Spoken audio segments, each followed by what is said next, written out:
আমাদের অনেক মুসল্লি ভাইয়েরা পূজার মধ্যে লিপ্ত হয়, অনেক মুসল্লি ভাইয়েরা। এ দেখেন কোরআনের আইন সমাজের মধ্যে নাই বিদায় নর্থ সাউথ বিশ্ববিদ্যালয়ের একজন কুলাঙ্গার অপূর্ব পাল নামের এই ব্যক্তি কি করলো, কোরআনকে এইভাবে নিয়ে, কোরআনকে হাতে নিয়ে কোরআনের পৃষ্ঠাগুলো সব এইভাবে একটা একটা ছিঁড়ে পায়ের নিচে ফেললো, ফেলার পর পা দিয়ে উড়ার পর এটা ভিডিও করলো, ভিডিও করার পর কি করলো, ফেসবুকে ছেড়ে দিল। তো দেখেন এইটা কিন্তু গোপনে করে নাই, প্রকাশ্য করেছে। এটা কি করেছে, প্রকাশ্য করেছে। এই যদি পাগল হতো তো পাগল কোরআন কেন চিনলো? কারণ ওই সেই যদি পাগল হয়ে থাকতো তাহলে সেই কেন হিন্দুদের গীতা কেন চিনলো না, বাইবেল কেন চিনলো না, রাসায়ন কেন চিনলো না? পাগল কি শুধু কোরআন দেখলো? তার মানে বোঝা গেল সে আসলে পাগল নয়, সে অভিনয় করতেছে, ঠিক কিনা বলে? সে যাতে মাতাল আসলে কি ঠিক। কারণ সে হিন্দুদের সেই যদি পাগল হতো, সে হিন্দুদের গীতা বাইবেল ভারত এগুলো কেন দেখলো না, সে কোরআন কেন দেখলো? তার মানে সেই পাগল নয়। এই জন্য কোরআনের, এই জন্য আমরা চাই এই অপূর্ব পালকে যেন সর্বোচ্চ শাস্তি যেটা আছে সেটা দেওয়া হয়।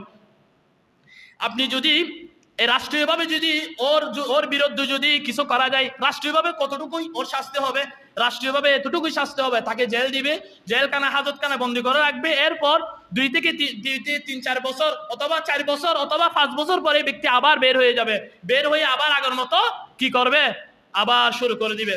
এই জন্য ইমাম মালিক রহিমাহুল্লাহ বলেন, যেই সমাজের মধ্যে ইসলামের বিরুদ্ধে জেনে বুঝে যদি কেউ যদি এইরকম ইসলামের বিরুদ্ধে কথা বলে, তোমরা ওই সমাজের রাষ্ট্রের প্রধান কাজ হচ্ছে ওই ব্যক্তিকে হত্যা করা তার জন্য ফরজ।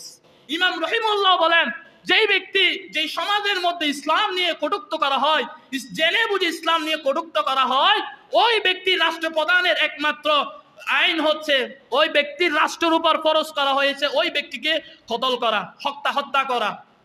তখন এখন আমরা ওই ব্যক্তির শরিয়া ভিত্তিক আইন অনুযায়ী ওই ব্যক্তির একদম সর্বনিম্ন শাস্তি হচ্ছে মৃত্যুদণ্ড।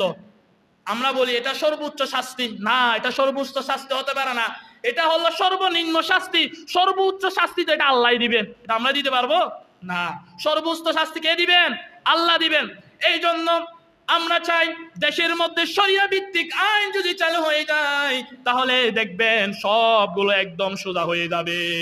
শরিয়া ভিত্তিক আইন অনুযায়ী যদি তাকে হত্যা করা হয়, তাকে যদি মেরে ফেলা হয়, মৃত্যুদণ্ড দেওয়া হয়, তাহলে দেখবেন এর মতো অপূর্ব পালের মতো অনেক পাগল দেখবেন সোজা হয়ে যাবে। অপূর্ব পালের মতো অনেক পাগল দেখবেন এর যদি মৃত্যুদণ্ড দিয়ে